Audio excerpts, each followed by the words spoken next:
Hey guys, we're back with Dream Daddy. So I want to do an ending for each dad. I'm not 100% sure I'll get to that, but that's the goal. So I guess today I'm going to do a new dad. I need to find my load. For like Robert, you can start all the way at the beginning, but I guess he kind of avoids you. There's like a moment where you can do a quickie with him or something. I think it's just like really quick. This is a wholesome game, remember? So you're not going to see anything that visual about that. But I think you have to avoid that to have like good dates with him. At least that's what I've read. So I think we're going to go with the mysterious man, Robert Small. So let's do it. Let's message him. I don't know what to expect back from him. Robert was pretty nice. A little odd, but nice and ruggedly handsome. We should hang out. I type out a message to him on Dadbook. Hey Robert, good seeing you again at the cookout. Want to grab a drink? I sit there for a couple seconds, hoping he'll message me back. Oh no, we're never going to get a message back, are we? Oh God. Hey, it says that he read my message. I anxiously wait for a response. Twiddle my thumbs, watch cat videos. I start down a rabbit hole of cat videos and Robert quickly vanishes from my mind. You like start with cat videos and then it turns into like pimple popping videos to cyst popping videos. I didn't realize how long I've been doing this, but by the time I watch maybe my 30th cat video, Robert pops back into my head. I jump back over to Dadbook to see if he's responded yet. I feel like Robert's just shy. He doesn't know what to say. Nothing. Well, I guess the guy's busy. I might as well make the best of my day. Oh. I get up, walk to the living room, then sit down and turn on the TV. History Channel, Food Channel, Game Show. Let's Food Channel it up. Ooh, Meat Hell is on. You have 10 minutes to cook a 5-course meal that must include these ingredients: steak, lemon meringue pie, paper clips, and a hammer. If you are unable to finish cooking or if any of these ingredients are absent from the dish, we will release the wolves. Oh my God. I'm not kidding. Please help us. I lose several hours to whatever the hell that was. Sighing, I get up and walk around the house. My stomach grumbles. Time for lunch, huh? Well, I guess it's time for old Chef Dover to cook a gourmet delicacy. Hell yeah. I walk over to the refrigerator and open the door. Make a sandwich, microwave some eggs, mustard jar. Microwave some eggs. Look, microwaving eggs, you can like put a little water in a mug and then you can just a little bit of water and then you pop your eggs in there. It's not that bad. I do it when I'm like, don't have any time. Make a sandwich. I'm a sandwich artist as well, so I'm just going to be a sandwich artist. I make a sandwich in its entirety while standing there. Who needs plates? The Standwich, a lost art. I admire my work for a second before I clumsily drop the entire thing on the floor. No! I look around and remember that Amanda's not home.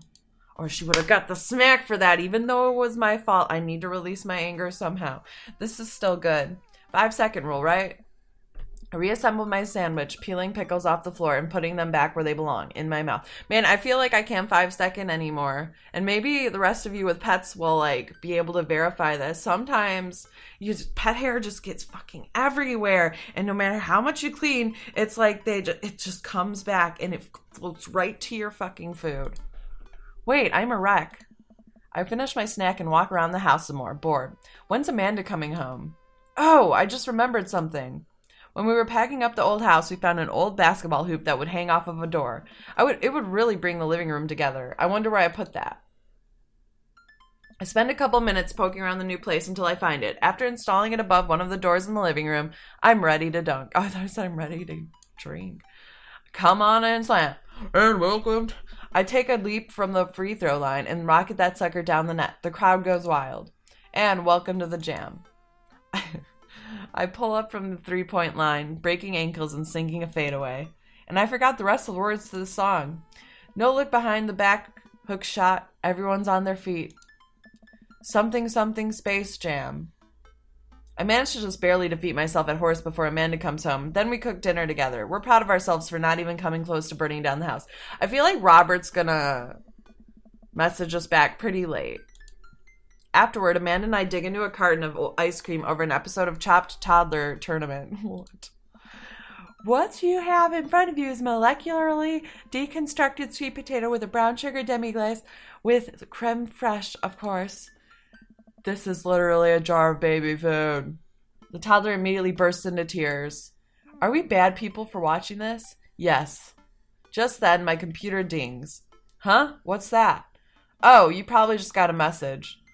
Finally, about time. Save me from Amanda, please. Amanda and I walk over to the computer and check Dad Book. It's a message from Robert. You up? What you doing? What does that mean? WYD. What you doing? What am I doing? You're just chilling. I'm just chilling. I'm watching television with my daughter, just working on my motorcycle. Do I have a motorcycle? Maybe we shouldn't lead with that. Just chilling. I type back, just chilling. Amanda deletes the G and hits send. It'll make you look cooler.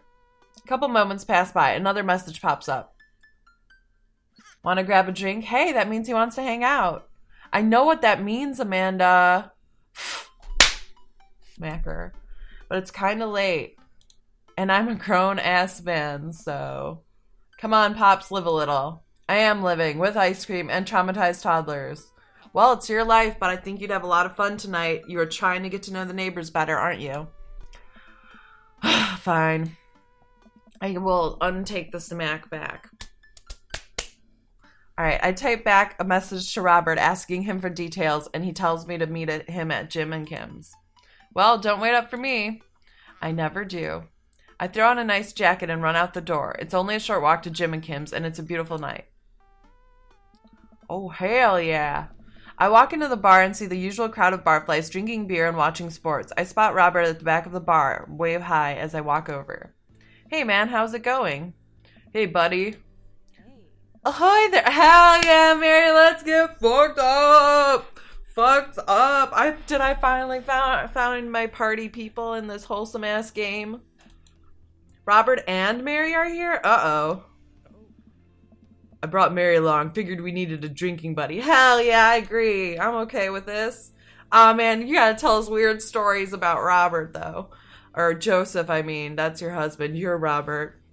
I was excited to get to know Robert a little better. Now I have to deal with this weird married lady making passes at me. Whoa! The ego. The ego on the lead character. Hold up. Mary's just trying to get fucking drunk as hell. She's not making any passes at you, honey. Don't look so scared, kiddo. We're just having a drink. Dude, Mary lives to drink, alright? It's her life. Don't, like, fucking make her out to be some floozy, excuse me, sloozy? Whatever. Don't, like, all the moms on this game are such, like, sluts. And Mary's not. She's just trying to be an alcoholic in peace. Fuck. Yeah, speaking of which, I think it's time for the first round. What are you having? Beer, something tropical, whiskey, straight up. I want something tropical. But I feel like Robert's gonna judge me. I'm gonna save the game. Something tropical. Oh, I knew it. I knew it. I knew I shouldn't do it, and yet I did it anyways. I was hoping he would, like, look tough on the outside, tropical drink on the inside. Man. All right, whiskey, straight up. Oh, but he didn't have things fly out of him. But he seems impressed. A dad after my own heart, huh? I guess I don't have to do the date perfectly. I can be happy with... There we go. With with what I'm given. Robert orders 3 shots of whiskey and passes them between us. Well, this wasn't how I expected my night to be going. I like to be myself in dating sims, and you're not allowed to be yourself. You have to totally do what the player, like, what the characters want, because, you know, whatever, it's how it, you know, the coding works, whatever. But, like, I like being myself, and if I get a bad ending, well, fuck them, they're not for me. Here's to bad decisions and relaxed moral values, fellas. What have I gotten myself into? We all knock back the shots. I almost choke on the whiskey as it burns down my throat. Holy hell, that was a kick. I look over at Robert and Mary, who seem like old pros at this. Robert grabs his jacket and throws it on. Let's get marching. What? The night's young, Chief. Come on, we're bar hopping. Oh, all right. This is all I wanted. I want to like go get fucking wasted with Mary and Robert now. I mean, of course, not only Mary, because we need the hot, the dads, but like, also, does Mary, I just realized, like, does Mary only have 3 fingers? Well, 2 fingers and a thumb. I'm not judging you, Mary, but I'm just, oh, I think it might be because she usually has the wine glass there. But does that make a difference? I don't think it does. What's going on with your fingers, Mary? I want to know. All right, never mind. We leave the bar and start walking down the street. I still don't know this area of town very well, so I just follow Robert. So, where are we headed? I wish I were drinking. It's an Irish pub. Nice. A good pun is the whiskey to my heart. Oh my god. Puns are the lowest form of humor, Ben. Try harder. Ouch, am I going to be the butt of the joke all night? Jesus, Mary, put your fangs away for a second. We walk into an Irish. I were drinking. The bar is pretty much the same as Jim and Kim's, except for the old-timey Irish memorabilia on the wall. Next round, what are you having? Whiskey hasn't failed me yet. Beer might be good. Do they make fruity Irish cocktails? Whiskey again? What about beer, though? Whiskey hasn't failed me yet. Okay, he really likes whiskey. I figured him for a whiskey man. Let's do it. Robert orders 3 more glasses of whiskey, and we post up in a garish green booth. Mary slides in and settles up next to Robert, which makes me breathe a sigh of relief. Let's sip this one, why don't we?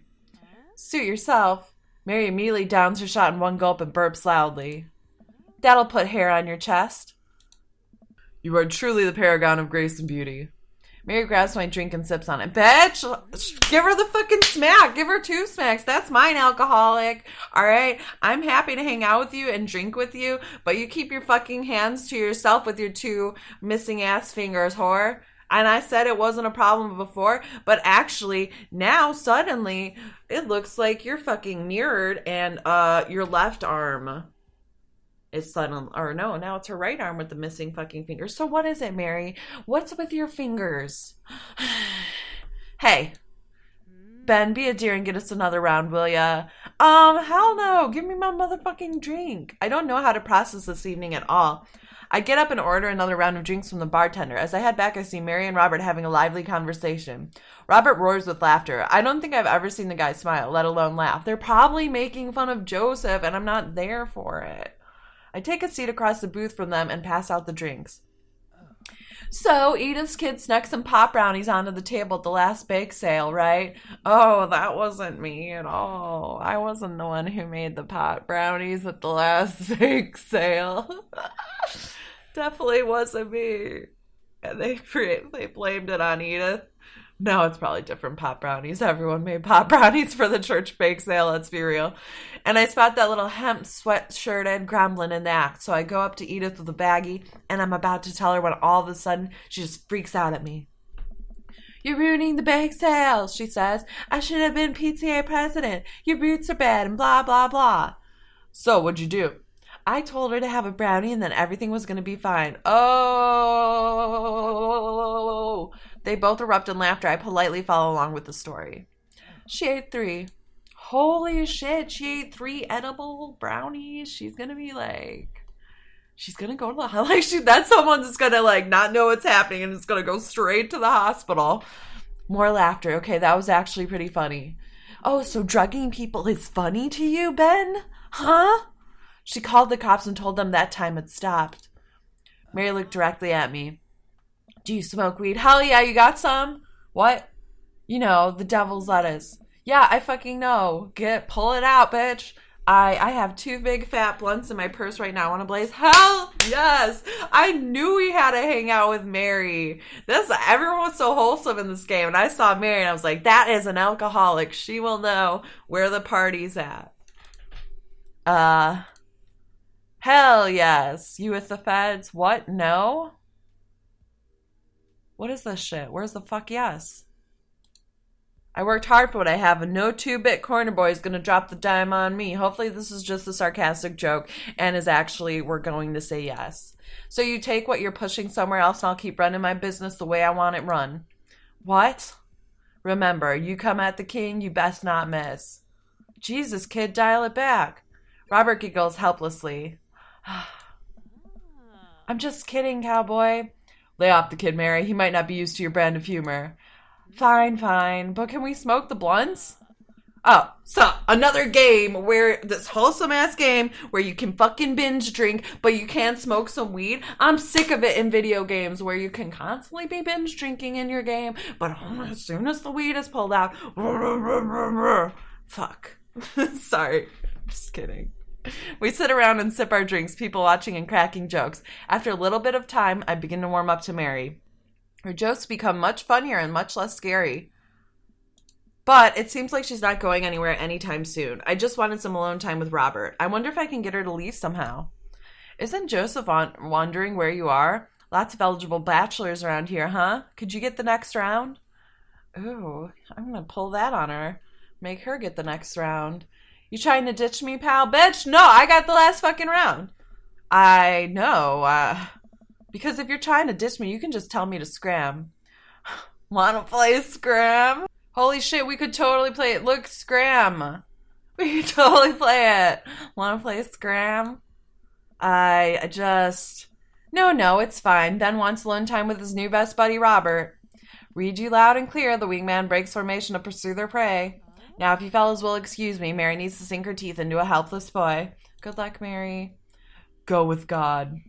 Nice seeing you. Deuces, nerds. Wait, I wanted the blunts more than I wanted Robert. Mary gets up and saunters over to a younger-looking guy at the bar. She grows on you. Does she, though? I feel like she kind of delights in making men suffer. What? She was making joke? What is going on? What's wrong with Mary? Mary's not that bad. Well, she does. But what about her and Joseph? What about him? You know, they're married, and she definitely tried to get in my pants the other night, and... When did Mary try to get in my pants? I don't remember Mary ever trying to get in my pants. That's something I would remember if anyone in this game tried to get in my pants, and no one is ever trying to get into my pants. I gesture to her across the bar where she's making goo-goo eyes at that young guy from before. He looks like he's being held hostage. Oh, that's just the thing she does. She's harmless. Tell that to the boy she's hanging off of. Poor kid looks like he's seen war. Robert lets out a hearty laugh. Hey, I got him to laugh. Aw, man, you know I pegged you. For one of those straight-laced types. Oh, don't worry. I got pretty wild back in my day. Still got a little wild in you?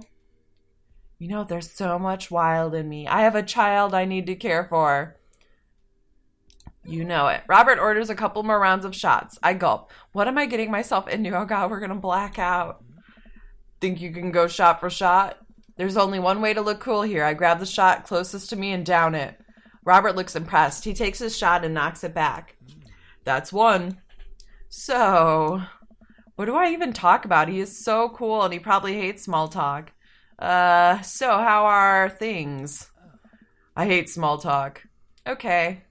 Too many people, and this isn't necessarily you, but too many people think that they have to fill the dead air with noise. Personally, I think they're afraid of the silence, or they're afraid of what the other person is going to think of the silence. Yes, we get it, Robert. If you want some unsolicited advice, just learn to be comfortable with silence. Like, yes, we know. Every movie, every book tells us. Nothing wrong with two people sitting in silence and drinking whiskey. Oh, all right. That's my future. No, it's not. Robert and I sit in silence and drink whiskey. I take in the rest of the bar. Patrons laughing, playing darts, spilling beer. Mary giving the hard sell to that young man. The young man pretending he got a phone call from one of his friends. Maybe silence is nice sometimes. So, you ever kill a man? I choke on my drink. Excuse me? You know, watch the life drain from someone's eyes. It's not just their life, you know. It's their hopes and dreams draining away. Every memory and experience they've ever had, gone. No. Great, me neither. Robert knocks back his shot and motions for me to do the same. I reciprocate. I'm just messing with you. Relax. I laugh nervously. Or am I? I laugh nervously again. We sip more whiskey and people watch some more. Mary has her sights set on another man after the other one excused himself to the bathroom and, I assume, crawled out of the window. Gosh, this whiskey's hitting me hard. Gosh, this whiskey's hitting me hard. You betcha. Robert gets up out of the booth, shouldering his jacket. Let's roll. Sorry, whiskey, inside voices. Let's roll. Wait, what about Mary? Brother, Mary is going to be just fine. I look over at Mary, who's lying on the bar in front of some poor sap. She's singing happy birthday to him while he insists that it's not his birthday. Hell yeah, Mary. We make our way out of the bar and back onto the street. I'm trying my hardest not to stumble, but man, that sidewalk is just coming right at me. I hope Robert doesn't notice me tripping over my own feet like this is the first time I've ever been drunk. Where to? You'll see. I follow Robert through the street lamp spotlights until we eventually arrive at a rundown strip mall. There's a beauty salon, a sex shop, a computer repair store that looks like it's been closed for 10 years, and finally a liquor store. Oh, let me guess. We're going to the liquor store. Wait here, I'll be right back. After a minute, Robert returns with 2 wine bottles and brown paper bags. He hands one to me. I want wine. Cheers. He sits on the curb and drinks. He motions for me to do the same. This is really not where I expected the night to go. I take a sip. White Zinfandel? What? Nothing. I just wasn't expecting. Oh, and you get all butthurt because I want a fruity drink at the bar?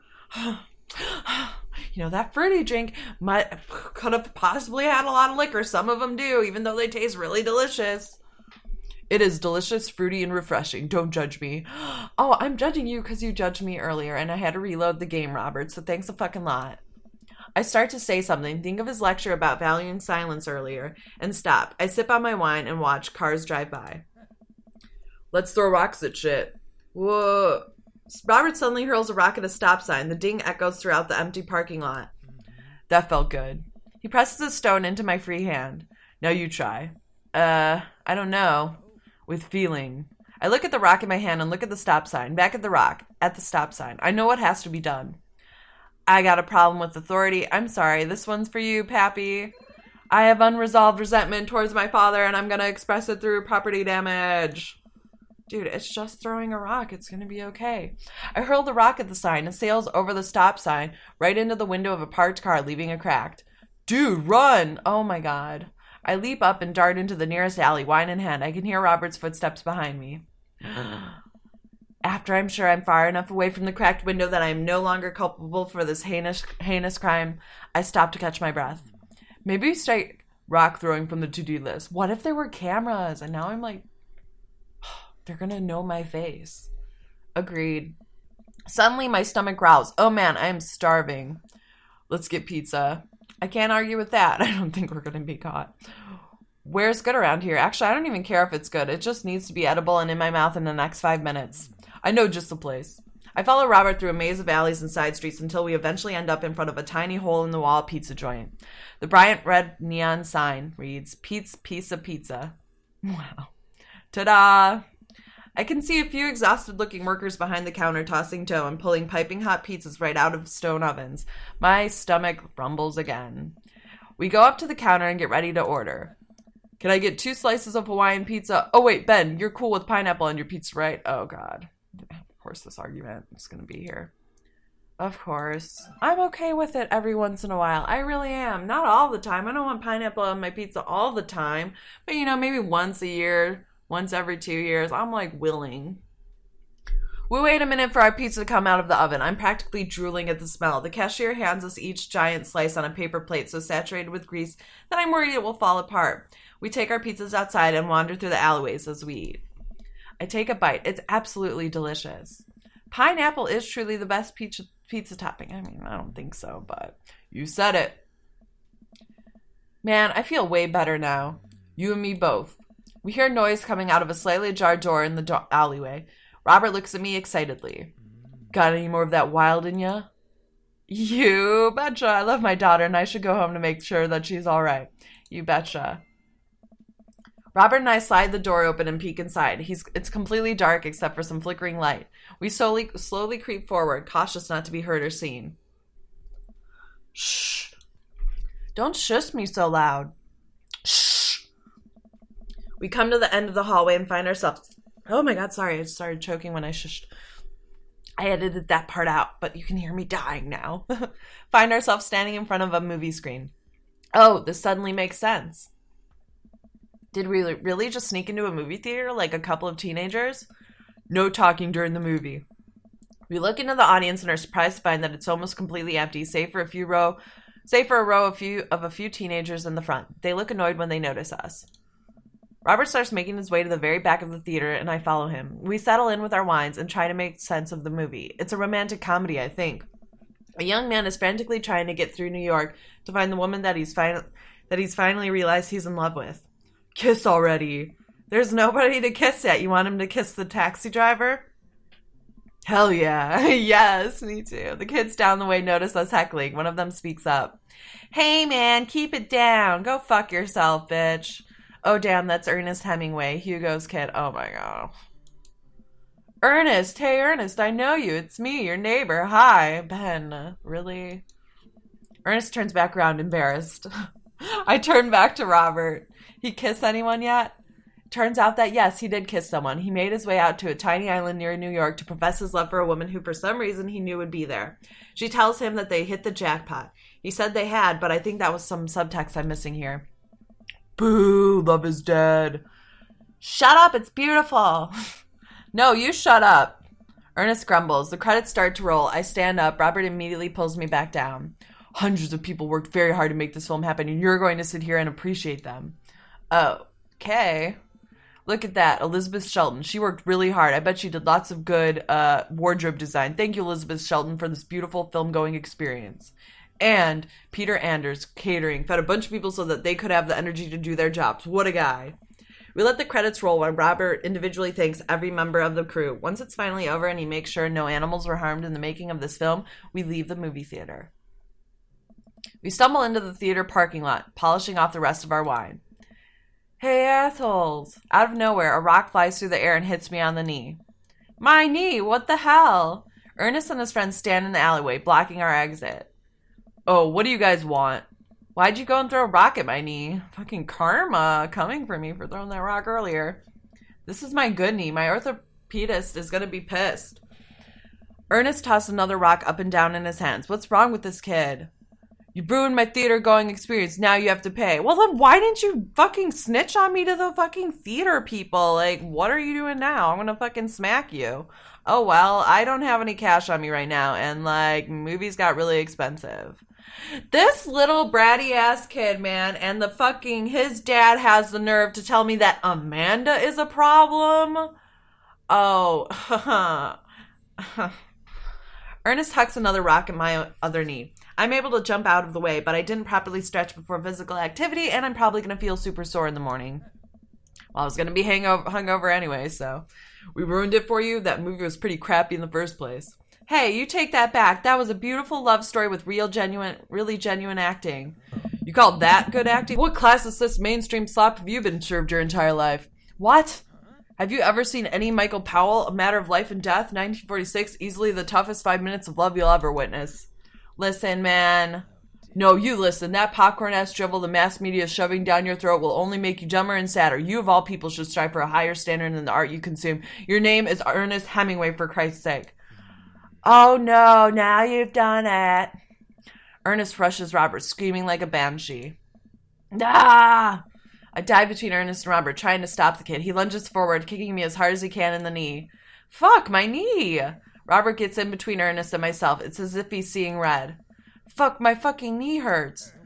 Alright, buddy, talk like punk, get hit like a punk. Robert squares up into a boxer's stance. Queensbury rules. 3-minute rounds with 1 minute rest in between. No low blows, fish hooks, J grabs, or high blows. What? And don't even think about pulling an illegal turnstile. That's an automatic deduction of 3 points. You'll have to designate a second if you're unable to fulfill your roles as main duelist. One of your friends over there looks like he's had enough youthful vivacity to handle it. Hey man, I don't want to get dragged into this. That movie sucked. It's too late. You two are blood-bound. If he dies, you die. Sorry, I don't make the rules. Talk to Queensbury. We're just gonna go. Ernest and his friends rarely back away. Robert calls after them.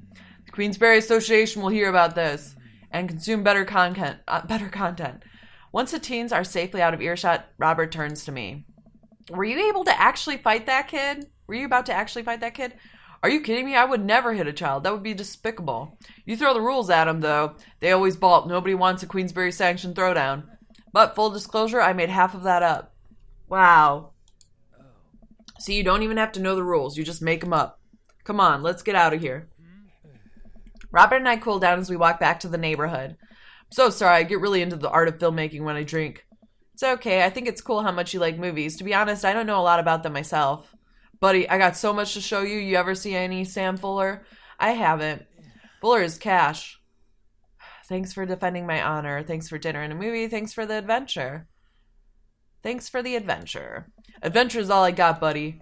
Robert throws an arm around my shoulder and we drunkenly belt our tunes all the way back. We finally get to his doorstep. That was an interesting night. I liked it. A smile forms on his cheeks, a rare sight. Let's hang again soon, yeah? Yeah. I linger there for a second, swaying drunkenly in the night breeze. Robert claps me on the shoulder. Night, bud. Robert heads back inside and I stumble on my way back home. Wow, so wholesome and beautiful. Date complete. I better get an S on that bitch. I'm gonna. I know I will. At least an A. Hell yeah, I got an S. Perfection. No problem. I'm the best. I just got an achievement 2. It says Knife Dad, 1 out of 3. Hell yes. Alright, so I guess next time I'll continue. I'll probably finish up his next 2 dates. I actually have to end this video because I actually didn't even record the first 20 minutes. At 20 minutes into recording this, I was like, oh wait, I'm not recording the actual video. But I can just go back and click as I talk. It'll work, hopefully. I don't know. But yeah, we'll do that next time, guys. Have a wonderful day, and goodbye.